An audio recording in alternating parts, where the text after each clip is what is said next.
Você está ouvindo Divã do Prozami, toda sexta às 10 horas da manhã na Alternativa.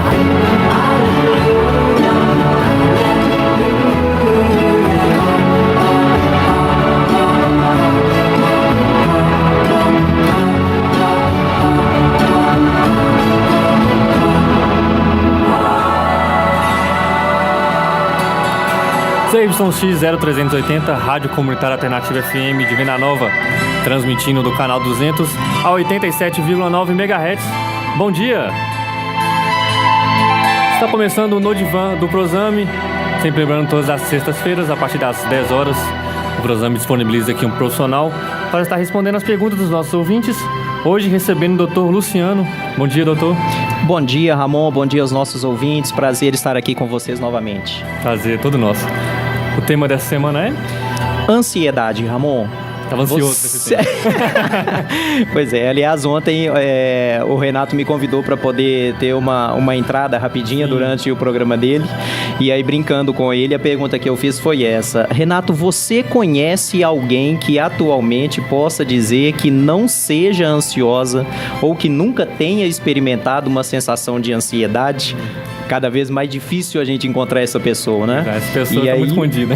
E aí é justamente por isso que a gente pensou que valia a pena a gente abordar o tema nesse dia de hoje. Perfeito. Lembrando, doutor Luciano, formado em Filosofia e Psicologia, pós-graduando em Psicopedagogia, Orientação Educacional, Administração de Escolas e Gestão de Pessoas. Trabalhou durante 23 anos em escolas particulares como professor, orientador e diretor. Psicólogo clínico e diretor técnico do Prozami e psicólogo da clínica de Lessense, né? Instituto Mineiro de Endocrinologia. Isso aí. O Prozami que atende em 2 endereços, na rua Domingos Grosso, número 40, sala 4, em Venda Nova. O telefone lá é o 2538-5882, 2538-5882, na Avenida Francisco Salles, na área hospitalar, número 1463, ali próximo à Santa Casa.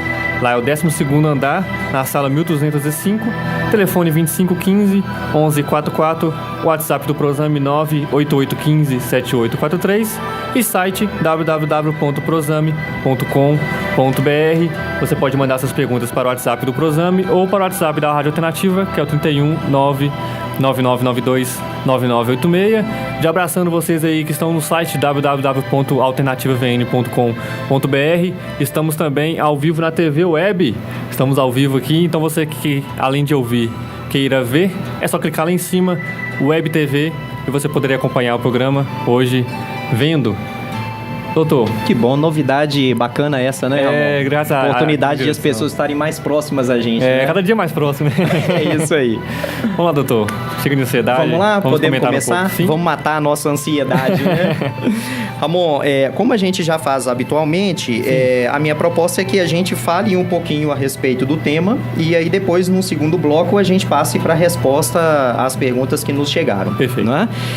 E aí, para poder falar um pouco a respeito do tema, eu pensei em organizar minha fala de maneira bastante didática, de tal maneira que a gente possa pensar um pouquinho o que é a ansiedade, de que maneira ela se manifesta, quais seriam as causas da ansiedade, tipos de transtorno que estão diretamente ligados à ansiedade e, por fim, a gente dizer como que a gente pode tratar e também evitar, na medida do possível, a ansiedade. Sim. Ok? Ok. Então, vamos começar do início, não é? Vamos lá. O que é a ansiedade? A ansiedade, ela pode ser definida, é definida dentro da psicologia, como sendo um estado de humor que é caracterizado por uma apreensão, uma tensão que o indivíduo vive, né? A gente costuma brincar dentro da psicologia dizendo que depressão é excesso de passado, assim como ansiedade é excesso de futuro, né? Da mesma maneira como o depressivo é aquela pessoa que tem dificuldade para poder se desapegar de situações que ele viveu, que muitas vezes foram traumáticas no seu passado, O ansioso é aquela pessoa que está, mesmo que inconscientemente, fazendo uma tentativa de antecipar alguma coisa que está por vir, né? E uma coisa que muitas vezes agrava, Ramon, a situação de ansiedade da pessoa é que nem sempre esse perigo, essa ameaça que ela está prevendo, que está por vir, é real. Muitas vezes é possível que a gente esteja diante de um desafio que tem data, que tem hora marcada. Eu sou estudante, por exemplo, eu tenho uma prova que para mim vai ser decisiva na segunda-feira e isso está me gerando ansiedade. Mas muitas vezes o que desperta em mim a atenção, a apreensão, a inquietação e a ansiedade propriamente falando, é algo que eu acho que pode vir a acontecer. E aí aquilo que está só no meu imaginário por enquanto, mesmo que eu tenha indícios, mas eu não tenho provas reais de que aquilo que está me ameaçando vai de fato acontecer, se concretizar, eu começo a me tornar uma pessoa ansiosa em função disso. Existe uma palavra que é muito natural e muito apropriada para que a gente descreva de certa forma a ansiedade, que é a palavra preocupação. A palavra preocupação, ela é formada de duas palavras, pré mais ocupação. Pré quer dizer antes e ocupar, cuidar de alguma coisa. Então, o indivíduo ansioso, ele é normalmente excessivamente preocupado. Ele está constantemente com os olhos voltados para o futuro. É como se ele vivesse planejando, preparando e cuidando do futuro, pensando e entendendo esse futuro como marcado por coisas que é possível que elas nem venham a acontecer.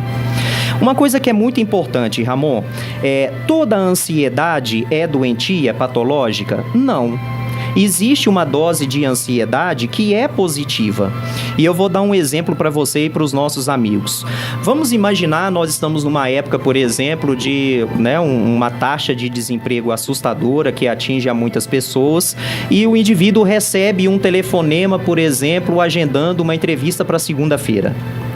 E aí ele fica muito feliz com aquilo e ele já começa a pensar na entrevista. Esse pensar na entrevista e muitas vezes aquele famoso friozinho que dá na barriga vai fazer com que ele procure saber exatamente onde é o local. Ele vai procurar cuidar para ver se ele precisa ir de ônibus, de metrô, se ele vai de carro.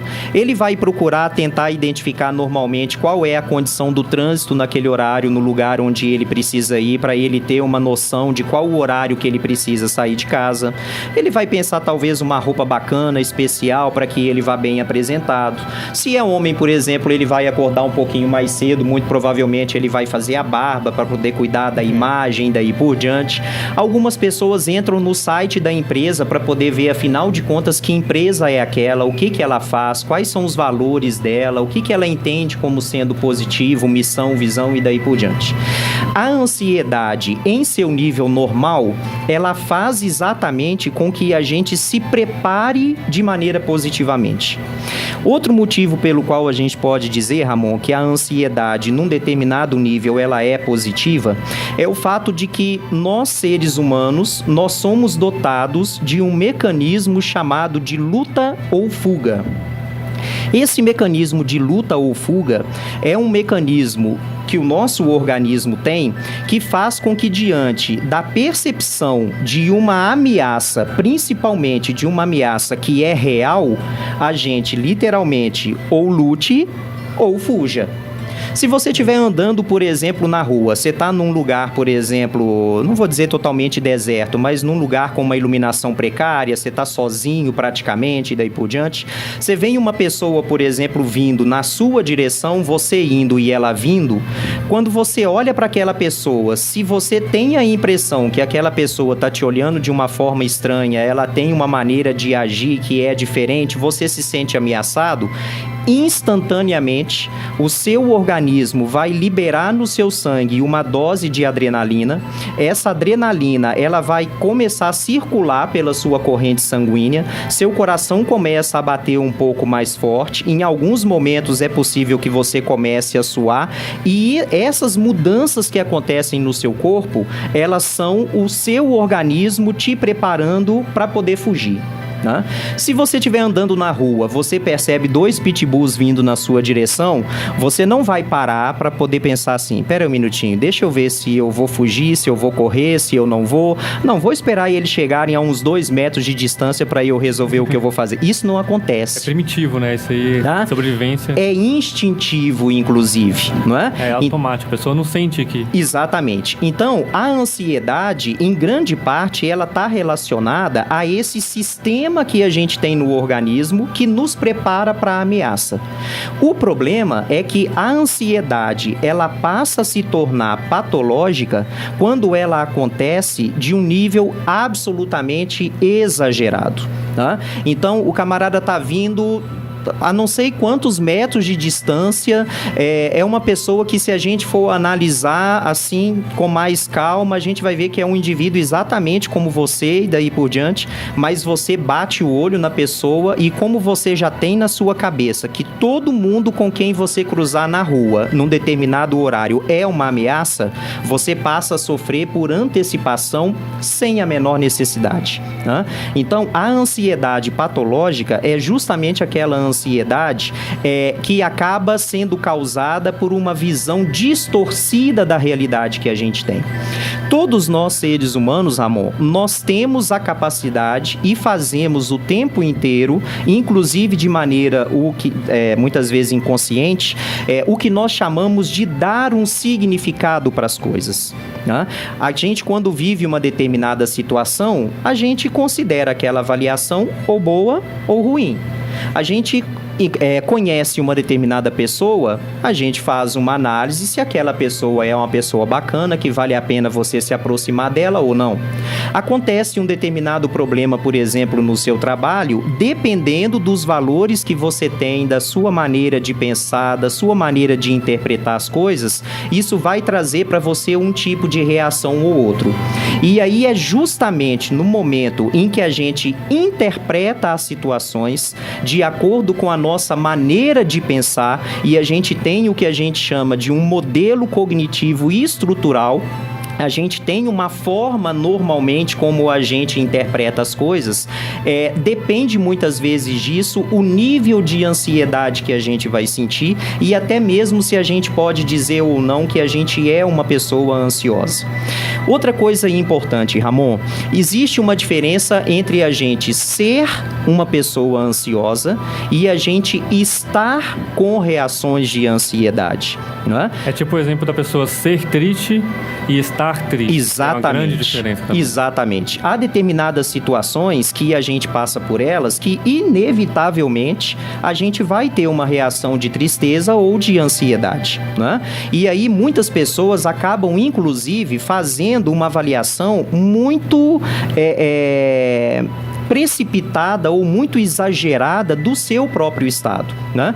Quantas vezes aqui mesmo nesse nosso programa, Ramon, muitas pessoas já não mandaram pergunta pra gente assim, meu pai ou meu irmão ou eu mesmo ando um bocado triste, isso é sinal de depressão? Tá lembrado disso? Sim, sim. Então, da mesma maneira como muitas pessoas associam a tristeza à depressão, muitas pessoas confundem o estar ansioso com o ser ansioso, né? Muitas pessoas, de fato, se tornam pessoas ansiosas, e a gente vai comentar um pouquinho disso daqui a pouco quando a gente falar de alguns transtornos relacionados à questão da ansiedade. Sim.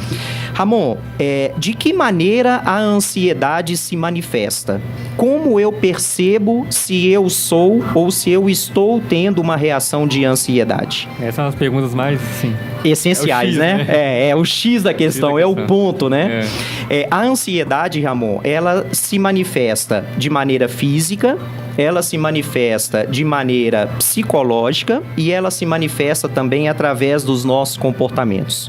Assim, as três juntas ou varia? Normalmente, a pessoa, quando ela está num momento de ansiedade ou quando ela já se tornou uma pessoa ansiosa, é muito comum que a gente perceba os sintomas ou a manifestação nas três esferas, digamos assim, né? Do ponto de vista físico, como é que a gente percebe que uma pessoa é ansiosa ou porque eu estou ansioso. Dependendo do nível de ansiedade da pessoa, a gente vai ter um número maior ou menor de sintomas. Mas uma coisa que é muito nítida e que é muito clara para a gente perceber é coração batendo acelerado, o que a gente chama de sudorese, que é o fato de a pessoa suar, ela suar em excesso. A pessoa, por exemplo, em casos mais graves, ela inclusive ter uma dor no peito. A pessoa, ela tremer, por exemplo, são alguns dos sintomas que a gente percebe que são sintomas claros de ansiedade. Ramon, se você vir uma pessoa tendo um ataque de pânico, ou uma crise de pânico, você socorre essa pessoa igualzinho a gente socorre uma pessoa que está tendo um princípio de infarto. Né? Os sintomas, eles são extremamente semelhantes. Então, do ponto de vista físico, e aí vale esclarecer que a gente está falando de crises graves de ansiedade. Né? Há pessoas, por exemplo, que têm uma dor no peito e, com toda certeza, tem mesmo um problema cardíaco e daí por diante. E aí vale a pena lembrar, todas as vezes em que a gente tem um problema que se manifesta pelo físico da gente, o primeiro passo é a gente procurar o médico especialista daquela área para a gente fazer uma análise para ver se clinicamente, organicamente eu não tenho um problema. Lembrando, né? Sempre da autodiagnosticação. Exatamente. Então, quer dizer, eu sou uma pessoa que tem de vez em quando uma dor no peito, isso deve ser emocional. Não, primeiro eu vou procurar o cardiologista. Sim. Se o cardiologista, realizando exames, perceber que não tem nenhum problema com o meu coração, a partir daí a gente começa a pensar na causa emocional daquele problema. Sim. Mas sintetizando, sinais físicos de ansiedade e principalmente de ansiedade forte: suor excessivo, tremor, coração batendo mais forte, palpitação, respiração acelerada. Né? Do ponto de vista psicológico, um excesso de preocupação e um excesso de pensamentos a respeito daquilo que eu estou achando que vai acontecer é um sintoma claro de ansiedade. Tá? Existem muitas pessoas, Ramon, talvez até você já tenha ouvido esse relato de alguma, que a pessoa, se ela acordar 3 horas da manhã, a cabeça começa a funcionar, ela começa a pensar no que ela tem que fazer. Eu não sei se primeiro eu vou fazer isso, eu vou fazer aquilo, eu tenho que fazer não sei o quê, isso vai dar certo, aquilo não vai dar certo, eu vou sair mal nessa prova, eu tenho que fazer o trabalho, eu tenho que ajudar meu pai, eu tenho que arrumar minha casa. Entende? Nem dorme mais. Não dorme mais. Algumas pessoas, assim, se elas acordarem no meio da madrugada e elas começarem a pensar no que elas têm para fazer no dia seguinte, elas literalmente não conseguem dormir. Eu recentemente, doutor, eu acordava na madrugada, só que assim, era involuntário e não tinha nada de excesso de preocupação e eu não conseguia dormir novamente. E era assim, era tão constante que eu acordava de madrugada já me xingando já. Entendi. Eu acordei de novo, entendi. Não é possível. E minha esposa também acordava junto comigo, você acordou de novo, você acordou. Aí eu vou dormir, vou esperar mais não. E assim, não tinha um motivo grande de preocupação. Perfeito. E veio e voltou automático. Eu perdi isso, assim, parou e eu não sei por quê. Sim. Uma coisa que é muito importante, amor, a gente perceber em relação ao sono, só abrindo um parênteses, é o seguinte: algumas pessoas precisam de 10 horas para poder se refazer. O sono é para nós o período em que o corpo da gente e a mente da gente se refazem em todos os sentidos, né? É como o carro que você desliga a chave e o motor começa a esfriar. Tá? E aí o que acontece? Para que o meu corpo, para que o meu organismo, ele se recupere do dia que eu tive, eu posso precisar de 10 horas de sono, você pode precisar de 8, alguém pode precisar de 6 e algumas pessoas, por incrível que possa parecer, até um pouco menos. Bem pessoal mesmo. É bastante pessoal, tá? Recomenda-se, em linhas gerais, que a pessoa ela tenha pelo menos 8 horas de sono para que ela acorde no dia seguinte com a sensação de que ela está refeita e literalmente pronta para as atividades do dia que vão começar naquele momento. Mas muitas vezes não é necessariamente o horário em que você acordou que significa que você teve um problema, por exemplo, no sono. Então veja bem, uma pessoa que está acostumada a dormir aí cerca de 5, 6 horas por noite, talvez 7. Essa pessoa acorda 3 horas da manhã. Mas em compensação, se ela foi dormir, por exemplo, 9 horas da noite na noite anterior, ela dormiu durante 6 horas. Tá? Então, qual que é a principal referência que a gente tem que perceber para analisar o sono da gente? duas coisas essenciais. Em primeiro lugar, observar no dia a dia qual é o tempo de que o seu organismo precisa para que ele se recupere. Um dia que foi extremamente cansativo, é óbvio, o seu corpo vai precisar de um pouco mais de tempo. Um dia que foi um pouco mais leve, você vai precisar de um pouco menos de tempo. E acima de tudo, Ramon, no momento em que você, por exemplo, se levanta, sentir e observar, perceber como é que você está. Né? Se ao longo do dia você está bocejando de meia em meia hora, ou às vezes você praticamente não consegue parar de bocejar, você percebe que você está morrendo de sono, seu corpo está com a sensação de cansaço e daí por diante, certamente você não dormiu tudo que você precisava. Tá? Então, como a gente estava falando, do ponto de vista psicológico, a ansiedade se manifesta justamente através desse excesso, dessa velocidade exagerada com que a sua mente acaba trabalhando. Tá?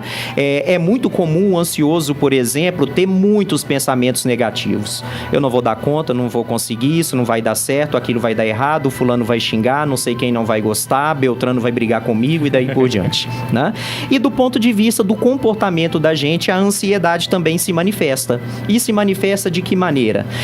Normalmente, a pessoa ansiosa é aquela pessoa que tem uma tendência ou a fugir ou a se esquivar daquilo que traz para ela a ansiedade. E isso normalmente só faz com que a ansiedade acabe aumentando. Qual a diferença entre fugir e esquivar? A pessoa, quando ela foge, ela se encontra com aquilo que, a princípio, lhe causa uma inquietação, a gente chama em cognitivo comportamental de estímulo aversivo, ela se encontra, mas sai. Tá? A pessoa, quando se esquiva, ela evita o contato. Exemplo concreto. Você está andando pela rua e você vê que está vindo na sua direção um determinado vizinho, mas que é uma pessoa que por algum motivo você não gosta muito de se encontrar e você não gosta de conversar muito com ele. Sim. Se você se encontra com ele, cumprimenta, e quando ele começa a querer desenvolver o assunto, você vira para ele e fala assim: fulano, ó, desculpa te cortar, mas é que eu tô indo para tal lugar, eu já tô atrasado, depois a gente se fala. Você fugiu dele, porque você teve o contato e você terminou esse contato o quanto antes. Se por outro lado você avista o seu vizinho e você, antes de se aproximar dele, você passou pelo outro lado da rua de tal maneira que você sequer chegou a encontrar, você não fugiu, você esquivou. Tá? Então, de certa forma, no que diz respeito ao nosso comportamento, é também assim que a ansiedade se manifesta. Ramon, o que causa a ansiedade? Existe um camarada, um psicólogo, que é uma das principais referências em psicoterapia cognitivo-comportamental. O nome dele é Robert Lihai. Ele aponta 3 causas principais para a ansiedade e eu tomei a liberdade de acrescentar algumas aqui que eu acho que são fundamentais. Vamos lá. Em primeiro lugar, Ramon, nós vivemos em tempos em que é cada vez mais difícil uma grande parte das pessoas garantirem a própria sobrevivência. Né? Então aí eu estou falando de uma questão política, de uma questão econômica, de uma questão social e daí por diante. Né? O homem, por exemplo, que vive no campo, aquele que vive do seu plantio, da colheita, que tem um modo mais tranquilo de viver, tem a sua terrinha e daí por diante, enfim, ele tem uma possibilidade muito provavelmente bastante menor de ele desenvolver um comportamento ansioso. Tá? É por isso que muita gente associa o campo, né? Não tem muita gente quando tá querendo relaxar a cabeça, o que faz? Vai para uma pousada, vai para a zona rural, vai para uma... Vou estressar na cidade, quando eu aposentar eu vou para roça. Exatamente. Então, para o grande número de pessoas que vivem na cidade, pessoas que vivem com o salário mínimo, pessoas que fazem conta dia sim e outro também, pessoas que têm que colocar na ponta do lápis de quanto elas precisam para poder pagar todas as contas do mês e daí por diante, essa dificuldade que muitas pessoas vivem para poder sobreviver, isso faz com que as pessoas se tornem cada vez mais ansiosas, tá? O risco, o medo de se tornar um desempregado, ou quando a pessoa é demitida, a preocupação, onde é que eu vou arrumar um emprego, enfim. Outra causa que o Robert Lihai aponta, Ramon e ouvintes, é a seguinte: é o que ele chama de afrouxamento dos vínculos sociais. Ramon, você é bastante novo, inclusive bem mais novo do que eu, que já tô com os meus 44 anos de idade. Bastante, você forçou um pouquinho. É generoso. Mas houve uma época, Ramon, em que quando a gente pensava nas relações sociais, as pessoas eram muito mais próximas, né? O vizinho, por exemplo, era considerado uma pessoa que era praticamente de casa, né? Eu viajava, por exemplo, eu batia na porta lá do meu vizinho, fulano, tô viajando, você pode dar uma corridinha de olho aí pra mim? Ó, se tiver algum movimento estranho, você chama a polícia, você me avisa e daí por diante. A dona de casa tava fazendo o almoço, por exemplo, vixe Maria, não percebi, acabou o sal. Peraí, deixa eu bater aqui na porta da minha vizinha. Ô, dona Maria, a senhora tem aí uma pitada de sal para me arrumar que o meu acabou e daí por diante. Com principalmente o crescimento das cidades, com o aumento populacional, as pessoas naturalmente, e por uma série de outros fatores que a gente poderia elencar, mas que não vem ao caso, as pessoas, o aumento da violência, por exemplo, as pessoas, elas foram muitas vezes se distanciando umas das outras. Tem gente que não sabe o nome do vizinho hoje em dia. Muitas pessoas não sabem o nome do vizinho. Se a gente se encontra com ele, por exemplo, na rua, a gente mal dá um oi e daí por diante. Tem muita gente que já parte do princípio que é melhor não se misturar com os outros para poder evitar determinados tipos de problema, né? Muitas vezes no ambiente de trabalho, inclusive, quem deveria ser o meu parceiro, eu já passo a olhar estranho, né? E aí a gente vai caindo num círculo vicioso, porque uma situação que aconteceu, uma situação em que o meu colega de trabalho pisou na bola comigo, como eu já sou um cara ansioso, eu prefiro passar por cima dele e amanhã em diante eu já começo a olhar assim meio atravessado e daí por diante, né? Outra coisa que fez com que a gente afrouxasse os laços com as pessoas, Ramon, é o fato de que a gente vive literalmente num corre-corre diário.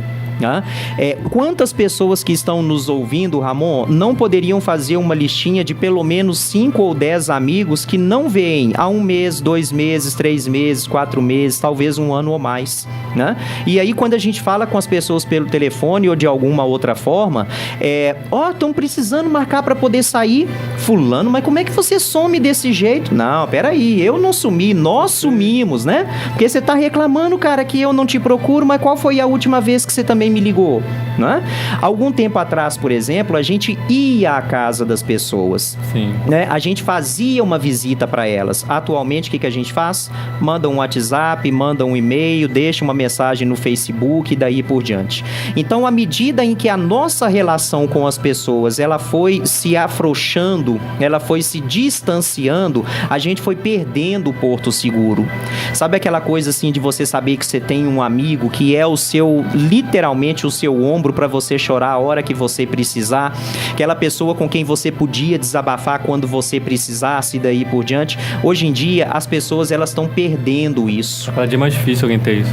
Cada dia mais difícil, as pessoas estão cada vez mais desconfiadas umas das outras. E na medida em que eu perco a proximidade e o apoio que eu sentia no outro, quando eu começo a me perceber mais sozinho, meio que naquela onda do cada um por si, Deus por todos, eu me percebo mais ansioso.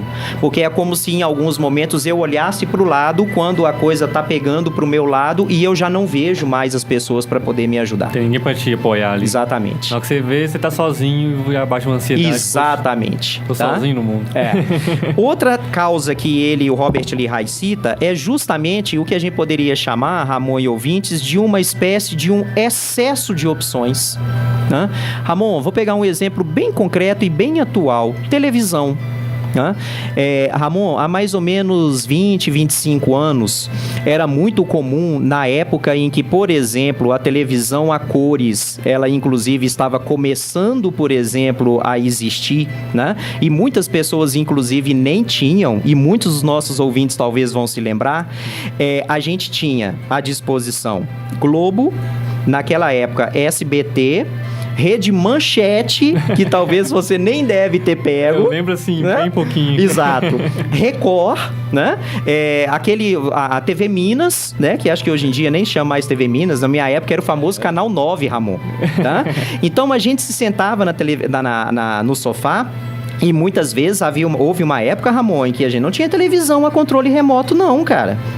A gente, quando queria mudar de canal, a gente tinha que se levantar e a gente ia até a televisão para poder mudar. Eu lembro dessa casa da minha avó que tinha que mudar a frequência da televisão. Exatamente. Você tinha que mudar, vamos supor, acho que do 7 ao 12, era uma chavinha. Você queria ir pro SBT, você tinha que mudar a chavinha pra poder ir. Exatamente. E as antenas internas, Ramon? Isso aí. Não é? E aí, o que acontece hoje? Hoje você, com os pacotes de TV a cabo, Ramon, existem pacotes de TV que você tem à sua disposição 200 canais. Tem gente que fala que não tem nada na televisão. Exatamente. Tá? E aí o que acontece? Você começa a ir do primeiro até o canal de número 200, não é? Sim. E aí você muda e nada te agrada.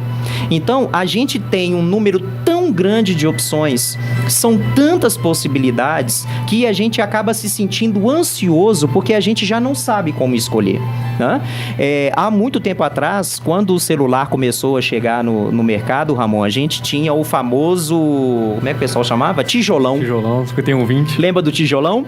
Tive um desse, 5120. Tá? Minha mãe teve 5120i, que era o que mandava mensagem. Exatamente. Se não tivesse o i, não mandava mensagem. Exato. E aí, compare o número de opções que ela teve com o número de opções que você tem hoje.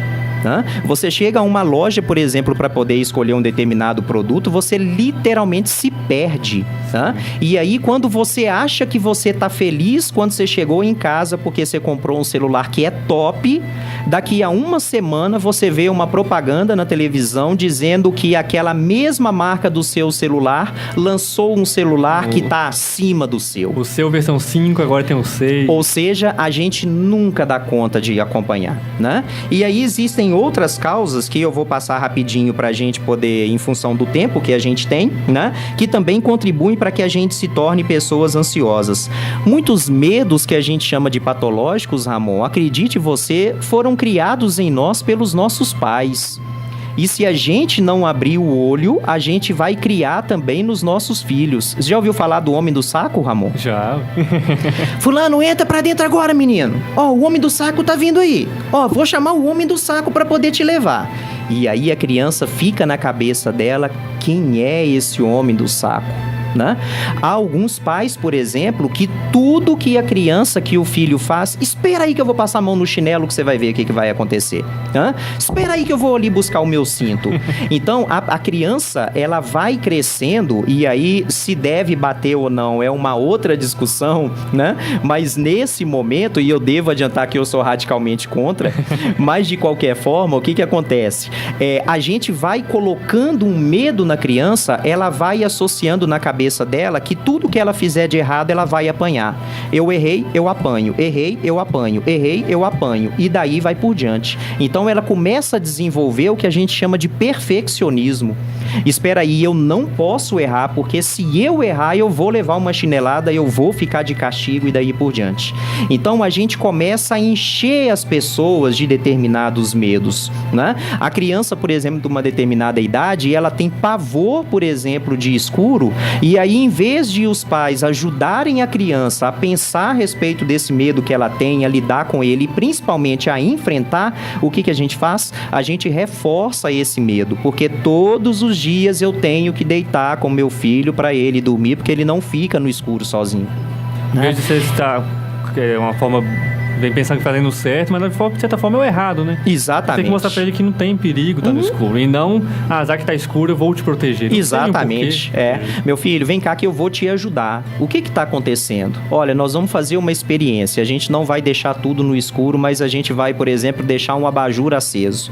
Meu filho, observa o que você tá sentindo. Tem motivo real pra gente poder ter medo do escuro? O que aqui nesse espaço escuro que é realmente uma ameaça pra você? Né?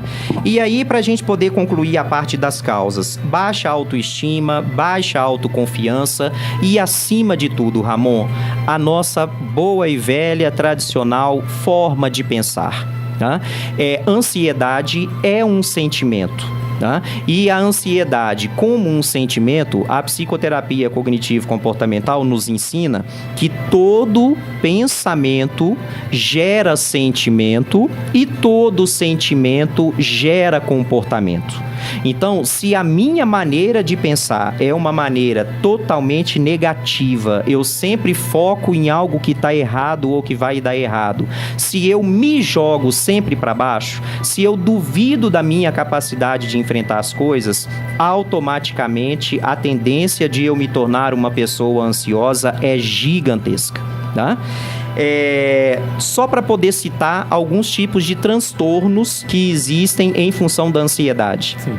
A gente chama esse conjunto de transtornos de espectro de ansiedade.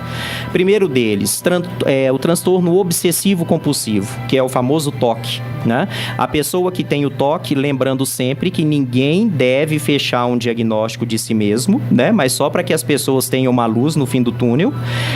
A pessoa que tem o TOC, o transtorno obsessivo-compulsivo, o nome é formado por uma expressão que seria obsessivo e outra que é o compulsivo. O obsessivo é o pensamento.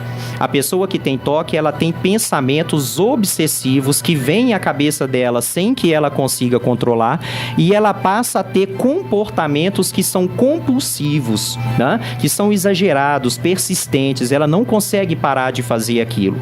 E o objetivo desses comportamentos compulsivos é justamente afastar o pensamento obsessivo. Só que quanto mais ela tem comportamento obsessivo, mais ela reforça o pensamento obsessivo. Exemplo bem rapidinho. Eu não tranquei a porta. Tem algumas pessoas que quando fecham a porta, antes de sair de casa, ela tem que conferir 20 vezes se a porta está fechada. O pensamento obsessivo é a ideia de que ela não trancou. E o comportamento compulsivo é ir lá para poder ficar verificando. Então, eu chego na porta de casa, eu já fechei, eu não sei se eu desliguei o gás. Aí ela abre a porta e vai lá verificar. Quando ela tranca a porta de novo, será que eu desliguei o gás? Não, eu acho que eu não desliguei o gás. Eu tenho que ir lá para poder ver e daí por diante. Tem como ter só uma parte, por exemplo, você pensar, você vai lá, você desliga o gás e sai de casa. Uhum. Aí você pensa, será que eu desliguei o gás? Será que eu desliguei? E ficar só pensando, mas não ir lá verificar? Se for um caso de transtorno obsessivo-compulsivo, isso só é possível com o próprio tratamento. Tá? E o tratamento do TOC implica justamente, em um determinado momento, você começar a evitar o comportamento obsessivo. Porque quanto mais vezes eu for lá verificar se eu desliguei o gás, mais eu estou dando margem para que a dúvida venha na minha cabeça se eu desliguei ou não. Um alimenta o outro, né? Existem alguns tipos de TOC, por exemplo, de limpeza. Né? Algumas pessoas, por exemplo, se ela estiver passando e encostou a pontinha do pano de prato no chão, tem que pôr para lavar porque está sujo. Né? Há pessoas que têm uma sensação de que elas estão sujas. Há casos graves, Ramon, por exemplo, de pessoas chegarem a se ferir enquanto tomam banho porque elas têm a sensação de que elas estão sujas, por mais que elas se lavem. E assim, ela sente o odor, ela sente tudo, né? O pensamento de estar sujo, estou sujo. Exatamente, é por aí, tá? Outro transtorno que a gente tem é a fobia social. Deixa eu só falar um pouquinho do TOC, porque o TOC, assim, a gente fica muito em redes sociais, é uma doença que eu acho que banalizou muito o porquê dela. Porque se vê muito no Facebook, a pessoa acha que o TOC é só, vamos supor que um azulejo de banheiro, que tem um desenho. Sim. Aí a pessoa vê um azulejo torto. Uhum. Tem gente que acha que o TOC, a pessoa, enquanto não consertar aquele azulejo, a pessoa não fica, a pessoa fica inquieta. Uhum. E tem gente que acha que o TOC é só isso. Aqueles quadradinhos de passeio de rua. Sim. A pessoa encontra tá fora do lugar. Uhum. Aí a pessoa fica transtornada enquanto não arrumar aquilo. No Facebook e em redes sociais, muita gente acha que o TOC é apenas isso. Não é, né? A gente tem que tomar muito cuidado, Ramon, porque muitas vezes as pessoas, sem terem um conhecimento mais profundo do que realmente se trata, as pessoas pegam uma situação e acham que aquela situação é suficiente para que a gente saia fazendo um diagnóstico. A gente vê muitas postagens assim, eu tenho que controlar meu TOC, é uma foto de uma caixa de lápis com as cores erradas, assim, eu tenho que me controlar meu TOC.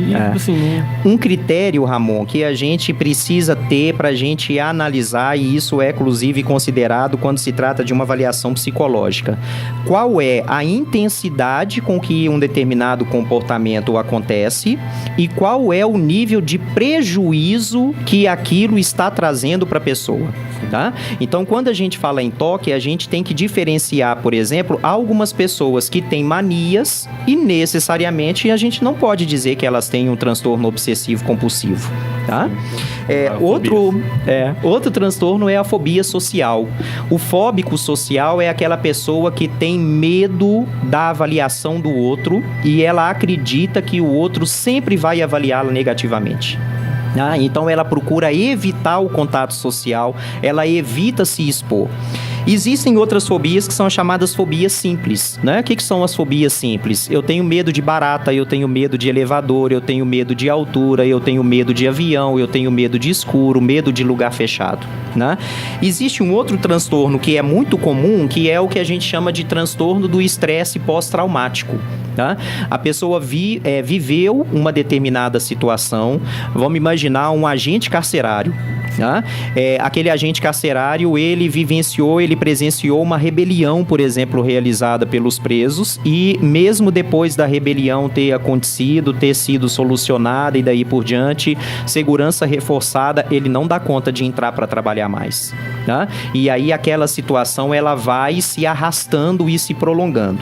No caso do estresse pós-traumático, a gente só começa a pensar no diagnóstico de um transtorno propriamente falando se aquela dificuldade para poder ter contato com a situação que gerou o trauma ultrapassa o período de 4 meses aproximadamente. Tá? Ninguém é super-homem nem Mulher Maravilha, não é? Quer dizer, a gente viveu uma determinada situação que literalmente foi traumática, a gente não tem que exigir da gente que 24 horas depois a gente já tome contato com aquilo de novo. Então, assim, uma pessoa que foi assaltada na rua, é normal ela ficar 1 ou 2 dias em casa. Exatamente. Até olha, assim, normal, né? Naquela rua eu não quero passar tão cedo, sim, tá? E aí, com o passar do tempo, bom, à noite, naquele horário que aconteceu, eu não passo. Mas eu consigo passar de manhã, eu passo de tarde, daí por diante, até que eu vá me fortalecendo de novo. Existe o que a gente chama de transtorno de ansiedade generalizada, né? Que é aquele transtorno em que tudo, absolutamente tudo, é motivo de ansiedade, né? E existe, para finalizar, o transtorno do pânico, né? Que é diferente da crise do pânico. A gente acabou comentando um pouquinho a respeito disso quando a gente falou de algumas manifestações, de alguns sintomas do pânico, né? A pessoa que tem a crise do pânico, normalmente a crise do pânico ou mesmo o transtorno, eles são desenvolvidos a partir de um excesso de situações de ansiedade, né? Então, é o famoso copo cheio, né? Eu tenho, inclusive, estou atendendo no consultório recentemente, e aí vale a pena deixar claro, a gente pode comentar o milagre, a gente não pode comentar o santo, né? Então não estou sendo antiético aqui, mas eu tenho acompanhado em terapia uma pessoa no consultório, no Prosame, que ela durante aproximadamente 1 ano, 1 ano e meio, ela viveu uma série de situações que foram marcadas por ansiedade, né? Questões envolvendo o próprio trabalho, questões envolvendo o filho, depois essa questão do filho teve um desdobramento e a situação acabou se agravando, ela já vinha com uma insatisfação no casamento, então ansiedade atrás de ansiedade, daí por diante a coisa vai acumulando até que aquilo desencadeou nela uma crise do pânico, né? Lembrando que todo e qualquer transtorno, e com os transtornos da ansiedade não é diferente, basicamente um transtorno para acontecer e desencadear é preciso de pelo menos 2 de 3 fatores.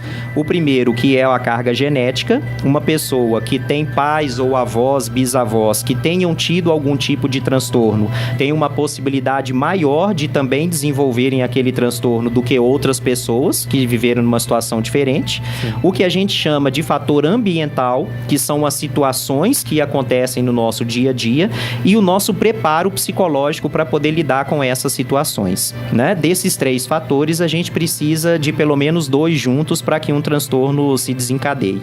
E para poder fechar essa parte inicial, Ramon, como tratar a ansiedade? Em primeiro lugar, é preciso que a gente se conheça cada vez mais. Parar para poder examinar a própria vida.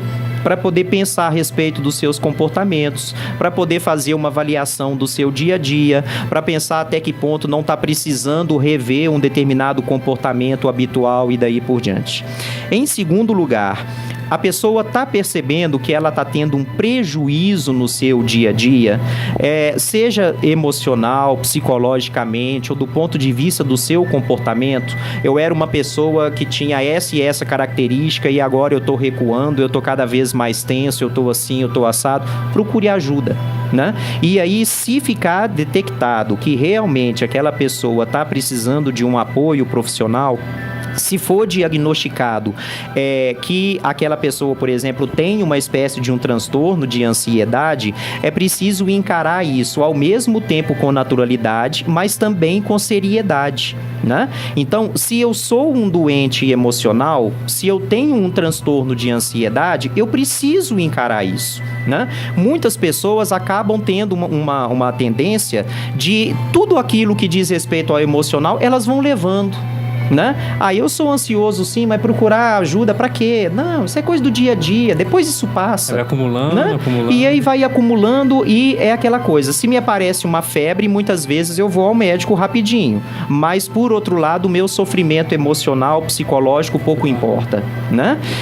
Outra coisa que é muito importante, a terapia é fundamental, né? Principalmente naqueles casos, inclusive, mais sérios.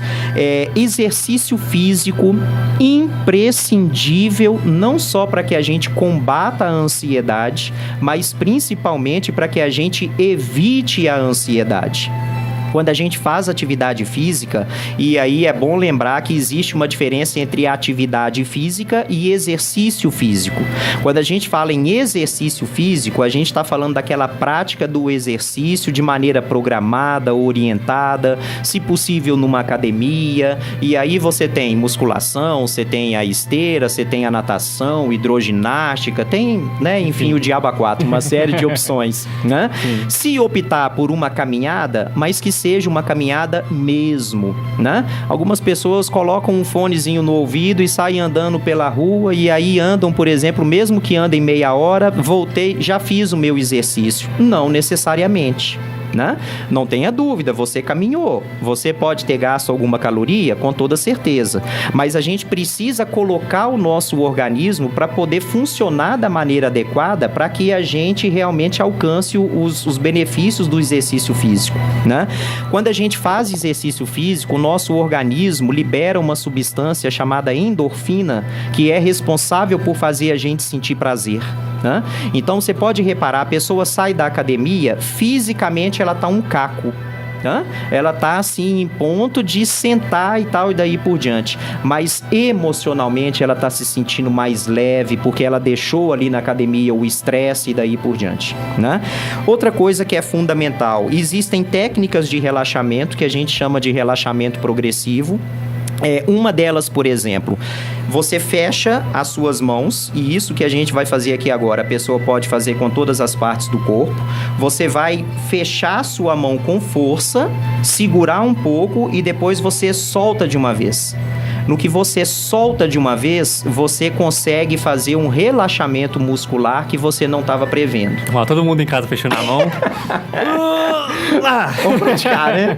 E isso a gente pode fazer com outras partes do corpo. Por exemplo, a pessoa pode levantar os ombros, ela segura, por exemplo, questão de 5 segundos mais ou menos, e solta totalmente, tá? Em alguns casos, a medicação é imprescindível, né? Como é o caso de ansiolíticos. Se a gente percebe que tem uma associação com um quadro depressivo, de repente um antidepressivo, enfim. Não vou nem aprofundar essa questão em respeito aos meus colegas profissionais que são psiquiatras, né? Ado, cada um no seu quadrado, não é? Então não tenho nem conhecimento profundo o suficiente para poder falar em medicação, mas há casos em que ela realmente é necessária. Outra coisa fundamental, a alimentação. Café demais, qualquer produto alimentício à base de cafeína, refrigerantes à base de cola, açúcar em excesso, e aí a gente poderia lembrar o bom e velho, delicioso chocolate e daí por diante, carnes vermelhas em excesso, tudo isso contribui para o estado de ansiedade.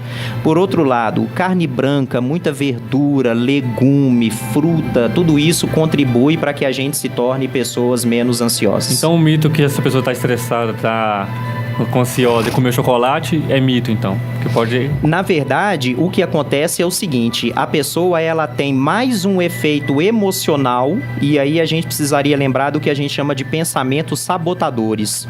Existem muitas pessoas, ô Ramon, que têm o que a gente chama de fome emocional. O que é a fome emocional? A pessoa chega em casa, por exemplo, quer saber, hoje meu dia foi muito cansativo, tive aquela discussão com o fulano, eu mereço comer aqui uma barra de chocolate. E aí, a saciedade que ela tem com o chocolate não é uma saciedade orgânica.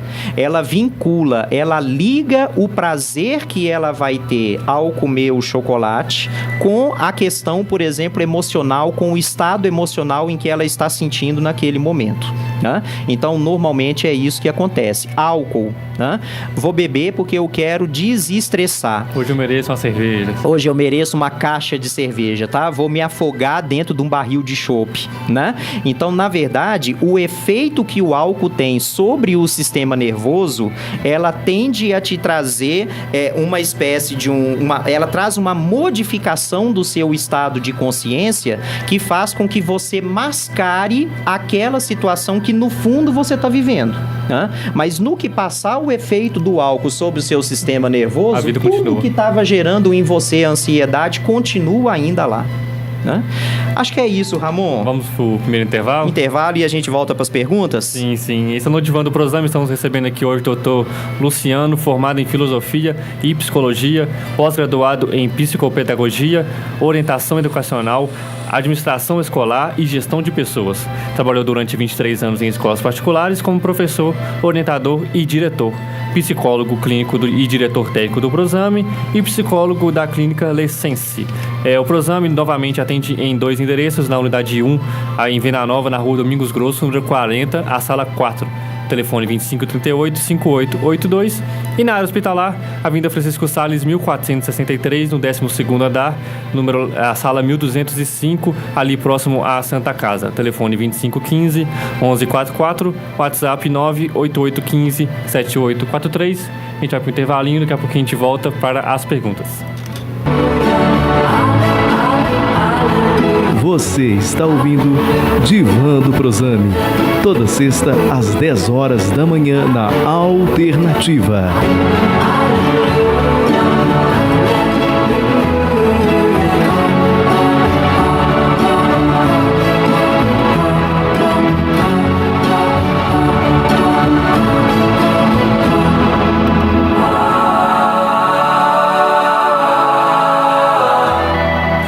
Esse é o Divã do Prosame, apresentação comigo, Ramon César, hoje recebendo o Dr. Luciano, formado em Filosofia e Psicologia, pós-graduado em Psicopedagogia, Orientação Educacional, Administração Escolar e Gestão de Pessoas. Doutor, tivemos nesse final de semana passado o seminário do Prosame. Verdade, Ramon. Foi o primeiro seminário sobre saúde da mente, que o Prosame realizou. Sim. Aconteceu ali pertinho mesmo da clínica. A gente teve uma presença bastante importante de várias pessoas que contribuíram com perguntas. A gente, depois que cada um dos profissionais falou, a gente abriu para um bate-papo e aí a gente teve uma interação.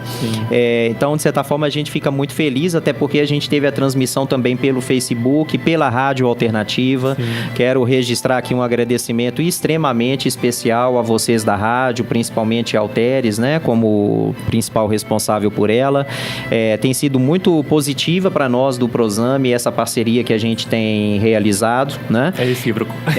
Obrigado. E a gente se sentiu-se muito feliz porque, da mesma maneira como vocês têm em mente que fazer rádio é um projeto social de comunicação, o Prozame, ele também se realiza sabendo que de formas variadas, independente de a pessoa estar ali conosco fazendo terapia, a gente pode ajudar as pessoas, né? O tema do seminário foi a depressão, que assim é um tema que atualmente dispensa comentários a respeito da importância de a gente pensar e discutir sobre ele. Então foi realmente algo assim extremamente positivo e gratificante. A previsão para próximos seminários? A gente não tem definido ainda não, mas outros inclusive acontecerão, né? Bacana, Se então. Deus quiser. Que bom, então. Vamos para as perguntas. Vamos lá. A gente praticamente acabou respondendo a todas elas, mas eu acho que vale a pena, até em respeito aos nossos ouvintes, a gente ler cada pergunta e dar uma pinceladinha, mesmo que rápida, né? Excelente, vamos lá. Então, a primeira pergunta é como controlar a ansiedade? A gente terminou a fala, né, há pouco tempo, falando justamente do tratamento, né? A alimentação, ela pode contribuir muito, a prática do exercício físico, a terapia é muitas vezes fundamental, principalmente porque um dos fatores principais que causam a ansiedade é a maneira como nós pensamos quando nós relacionamos com as outras pessoas, com as situações que nos acontecem e daí por diante, né? A gente está sujeito a muitas situações que nós não podemos evitar. Falece, por exemplo, um parente muito próximo, né? Eu não tenho como impedir aquilo, mas eu posso ter uma facilidade maior para lidar com esse tipo de situação se eu estiver com a minha forma de analisar, de pensar e de interpretar adequada em relação àquilo, né? Em alguns casos, inclusive, a medicação, como a gente falou, é importante, mas quanto mais a gente tiver uma forma de pensar adequada a respeito daquilo que acontece, maior é a possibilidade de a gente se tornar uma pessoa menos ansiosa, né? Existe algum ponto positivo em ser ansioso? A questão não é um ponto positivo em ser ansioso. A questão é que a ansiedade, na dose certa, ela pode sim ser positiva. É como a gente comentou antes, se preparar. Você está Exatamente. Para acontecimentos. Exatamente. Eu tenho uma prova difícil na escola, eu vou estudar com antecedência, né? Eu tenho que ir a um aniversário, por exemplo, estou organizando uma festa, uma comemoração muito bacana, um pouco daquela ansiedade que eu tenho me faz cuidar de tudo com antecedência, com muito carinho, porque eu quero que, na verdade, dê tudo certo, né? Então, o que determina se a ansiedade vai ser positiva ou não é o nível em que ela acontece, né? Se for num nível moderado, perfeito. Agora, se for exagerado, aí, em hipótese nenhuma, a gente pode falar que ela é positiva, né? Qual a diferença entre ansiedade e preocupação? Normalmente, a pessoa ansiosa é uma pessoa excessivamente preocupada, mas nem toda pessoa que é preocupada é ansiosa, né? Isso vai depender da maneira como eu lido com aquela preocupação, né? Então, veja bem, tô precisando fazer supermercado lá em casa, eu tô ficando preocupado porque os alimentos, eles estão terminando. Quer dizer, eu tô preocupado com isso, eu preciso realmente ir fazer supermercado, fazer compra do mês, mas necessariamente isso não tá me trazendo sofrimento, tá? A outra pergunta, há algum medicamento para controle de ansiedade? Sim, existem vários. Normalmente o que a gente orienta é para que primeiro a pessoa procure um psicólogo e se o psicólogo perceber que é um caso para uso de medicamento, ele vai encaminhar para o psiquiatra. Sempre lembrando que o Prozame tem todas as possibilidades. Exatamente, exatamente. Como saber se estou com ansiedade em excesso? Existe algum nível normal? Como eu falei, o critério para a gente poder analisar se algo é, entre aspas, normal ou anormal é observar a intensidade com que aquilo acontece e se isso me traz prejuízo, né? Então, eu sou uma pessoa, assim, um pouco ansiosa, mas olha, isso não me traz prejuízo, no fundo não é nenhum grande sofrimento, é que eu sou excessivamente cuidadoso com as coisas, mas eu tô levando numa boa, né? Então, aqui um mesmo nível de ansiedade para uma pessoa pode ser considerado normal e para outra pessoa pode ser exagerado ou doentio, patológico, né? Quais os sintomas da ansiedade? A gente falou de sintomas tanto físicos, quanto psicológicos, quanto comportamentais, né? Sintomas físicos, excesso de suor, o que a gente chama de taquicardia, que é o coração bater muito acelerado, palpitação, respiração ofegante, tremor, né? Sintomas psicológicos, aquele excesso de pensamento ao mesmo tempo, a minha cabeça não para um minuto, eu não consigo me desligar das coisas, eu estou sempre preocupado com o dia de amanhã e em grande número dos casos com pensamentos negativos, né? Sintomas comportamentais, a nossa maneira de agir. Eu não dou conta de encarar determinada coisa que eu tenho que fazer. Então, eu estou sempre fugindo daquilo, né? Então, eu tenho uma prova, por exemplo, como a gente já citou algumas vezes, isso a título de exemplo. Em vez de eu sentar para poder estudar, eu vou do quarto para a sala, da sala para a cozinha, da cozinha para o banheiro, do banheiro eu vou para a varanda, da varanda eu volto para a sala, eu ligo a televisão. Eu sei que eu tenho que estudar, mas eu não dou conta de sentar, né? Continua ansioso e continua preocupado, mas não... Essa fuga é um sintoma de ansiedade, né? Esse corre-corre. Meu irmão rói muito a unha da mão, é um sintoma? Muito provavelmente sim, tá? O que acontece, Ramon e ouvintes, é o seguinte: para as pessoas de maneira geral, o sentimento é como se eles já existissem instalados dentro da gente e a gente literalmente sentisse esses sentimentos quando uma situação específica acontece. Então é como se a alegria já tivesse instalada dentro de mim e quando acontece uma situação muito bacana, aí eu me sinto alegre. Para cognitivo comportamental, o sentimento nada mais é do que manifestação corporal. E o meu corpo manifesta de acordo com aquilo que eu estou pensando, tá? Então, tanto é que a gente diz que uma pessoa está alegre, por exemplo, se a gente percebe que o semblante dela está aberto. Olha aí a manifestação corporal, tá? Eu digo que uma pessoa, por exemplo, está com muita raiva, se eu olho para ela, ela está com um semblante sisudo, está com cara feia e tal, e daí por diante. Você chega perto de uma pessoa, pega na mão dela, ela está com a mão fria. Primeira coisa que você pergunta para ela, o que está acontecendo? O corpo fala, né? O que você está sentindo, tá? Então, a todo comportamento corporal corresponde um sentimento. O sentimento é o corpo da gente se expressando. Então, na verdade, a pessoa, por exemplo, que rói as unhas, é porque aquele roer a unha pode ser para ela não só uma forma de manifestar que ela está ansiosa, mas uma tentativa de resolver a ansiedade dela, né?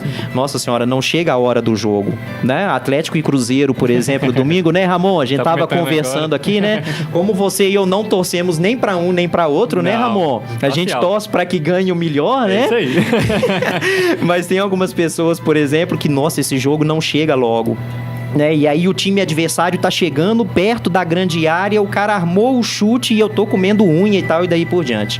Pode ser muito grave, né? Ou pode ter uma gravidade menor e daí por diante, dependendo da intensidade, dependendo do estado em que isso acontece, do nível em que acontece, né? Não é considerado positivo, por exemplo, o fato de roer a unha, né?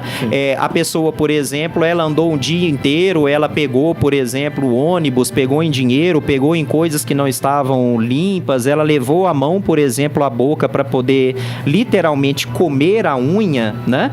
Aquilo pode trazer algum tipo de prejuízo para ela, inclusive em termos de saúde, né? Ela estava ali com, enfim, bactérias e daí por diante, e isso, querendo ou não, acabou entrando no organismo dela via boca, né?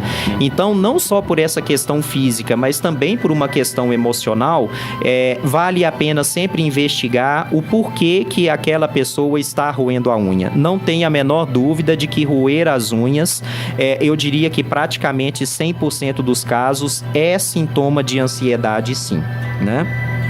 Como controlar a ansiedade na infância, né? Os filhos reproduzem os comportamentos dos pais. né? E se os pais necessariamente eles não estão ansiosos, mas eles podem contribuir diretamente não só para que a criança se torne ansiosa, mas principalmente para que a criança consiga controlar aquele impulso que muitas vezes ela tem, né? A criança por si só é característica dela um certo comportamento, por exemplo, em alguns momentos agitado, impulsivo, né? Alguma coisa nesse sentido. Então a gente tem que ter um cuidado também para a gente não achar que todo o comportamento da criança é inadequado, né? E a gente precisa sim, como a criança, por exemplo, ela recebe muitos impulsos que servem como incentivo, né? É muito comum criança, por exemplo, assistir a determinados jogos ou mesmo jogar alguns joguinhos eletrônicos que são de violência, de agressividade e daí por diante. Com toda certeza isso pode contribuir para que a criança se torne ansiosa, né? Uma coisa que é fundamental para que a gente controle a ansiedade também das crianças, a gente não se esquecer de que vale a pena a gente sempre tentar pisar no freio um pouquinho quando o nosso ritmo de vida está acelerado demais, né?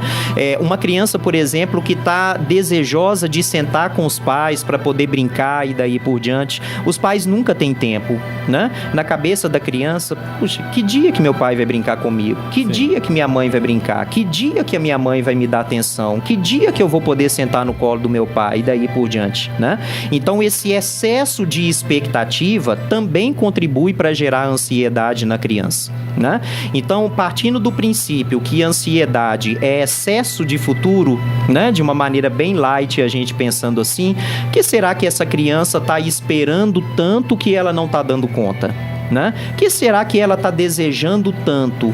Sem a gente se esquecer de que muitas vezes é fundamental para a criança conviver sim com a sensação de frustração, né? A gente não tem o dever e não pode inclusive satisfazer a todas as expectativas das crianças, até porque nós como adultos não temos todas as nossas expectativas satisfeitas, né? Então a gente satisfazer todos os desejos da criança, a gente corre o risco de criar na criança uma ideia de que tudo que ela quiser, ela sempre vai querer ter, né? Então a gente tem que ter aí essa dose de equilíbrio. Ansiedade pode causar alterações no peso? Não tenha a menor dúvida, né? Algumas pessoas que são ansiosas descontam a ansiedade, tentam se livrar da ansiedade bebendo. Outras tentam se livrar da ansiedade fumando. Outras tentam se livrar da ansiedade comendo, tá? Então, a pessoa, ela cria na cabeça dela uma ideia de que ela está com fome, de que ela tem que comer, que ela precisa comer. Fobia é um tipo de ansiedade? Com toda certeza, a gente já falou aqui um pouco do caso da fobia social, que é quando a pessoa ela tem um medo muito grande de ela não ser aceita e não ser bem avaliada pelo outro, e falamos também das chamadas fobias simples, sim, né? Sim. Medo de avião, de escuro, de elevador, não sei o que, e daí por diante, né? E a última, ansiedade tem cura? Com toda certeza, a ansiedade tem cura, né? E não só tem cura, como ela pode ser evitada também, inclusive, né? E aí, para isso, a gente tem uma série de recursos que tanto a gente individualmente pode utilizar, como a gente pode também, tendo um apoio especializado de um terapeuta, se necessário de um psiquiatra, a gente também ter esse apoio, né? Exato. Ramon, quero agradecer demais a você pela companhia, né? Sempre muito agradável, sempre deixando a gente muito à vontade para poder realizar o programa junto com você. Agradecer a Rádio Alternativa na presença do Teres pela abertura de espaço, agradecer os nossos ouvintes, né? Tô me lembrando aqui de uma coisa que acho que em outras vezes eu nunca disse. Normalmente, no final de semana, esse programa que a gente tem aqui, ele é sempre disponibilizado no canal que o Prozame tem no YouTube, sim. Né? E a pessoa se inscrevendo no canal, automaticamente, todas as vezes em que o Prozame fizer uma publicação, seja de algum vídeo, de algum áudio e daí por diante, essa pessoa recebe um comunicado, seja via e-mail, seja no celular, de que há aquela nova publicação, né? Algumas pessoas, infelizmente, não puderam acompanhar todo o programa pela rádio hoje. Vai estar disponível, provavelmente, no domingo, na parte da manhã, esse programa para que as pessoas possam assistir, tá? É só procurar lá no YouTube, Prozame. Entrou no YouTube, YouTube, digitou Prozame, a pessoa vai encontrar o nosso canal. E no site do Prozame também tem o link do YouTube, tem? Também tem o link. Então é só acessar lá www.prozame.com.br e na aba contato, né? Se não me engano. Na verdade, a gente tem lá uma aba de links, né? De Isso, Fale Conosco, de contatos e daí por diante, que a pessoa tem. Vamos navegar pelo site. Agora eu te confesso que você me apertou sem me abraçar, viu, Ramon? Que tem lá mídias, aí tem o link da rádio. Isso, garoto, YouTube, exatamente. Mas vai, procura lá. Tá bom? Não vai deixar de encontrar. Não vai, não. Doutor, foi um prazer novamente. Pra mim também, Ramon. Tudo de bom pra você e pra galera que nos acompanhou aí pela TV Web ou então pelas ondas da rádio. Né? Um grande abraço e até a próxima. Até a próxima. Recebemos aqui o Dr. Luciano, formado em Filosofia e Psicologia, pós-graduado em Psicopedagogia, Orientação Educacional, Administração de Escolar e Gestão de Pessoas. Trabalhou durante 23 anos em escolas particulares como professor, orientador e diretor. Hoje ele é psicólogo clínico e diretor técnico do Prozame e psicólogo da clínica Lessense. O Prozame que atende em 2 endereços, na rua Domingos Grosso, número 40, sala 4, em Venda Nova. Essa rua é aquela que liga a Padre Pedro Pinto e a Vilarinho, próximo ali à Praça de Venda Nova e ao Shopping Norte. Telefone 2538-5882, unidade 2 na área hospitalar, na Avenida Francisco Salles, 1463. No 12º andar, a sala lá é 1205. O WhatsApp é 31 98815 7843, 98815 7843. Dúvidas, perguntas, pode mandar no WhatsApp. O site do Prozame, como dito anteriormente, é o www.prozame.com.br. Pode mandar também perguntas pelo WhatsApp da rádio, que é o 999929986. Agradecer você aí, que ouvinte e hoje telespectador do site www.alternativavn.com.br, a todo mundo que escutou pela frequência 87,9, pelo site e pelos aplicativos. Doutor, novamente um bom dia para você. Para você também, Ramon. Até a próxima. Agradecer a todos os ouvintes. Eu volto daqui a pouquinho, às 14 horas, com sequência máxima, que a gente faz depois das 15, aquela 1 hora sem parar. E volto novamente à noite, às 21, com o Totidal Mineiro, com as notícias do futebol americano. Agradecendo novamente a paciência, a compreensão e a audiência de todos. Essa é a Rádio Alternativa FM, muito mais que emissora, um projeto social de comunicação. Boa tarde, bom dia, 11h16. Tchau, tchau.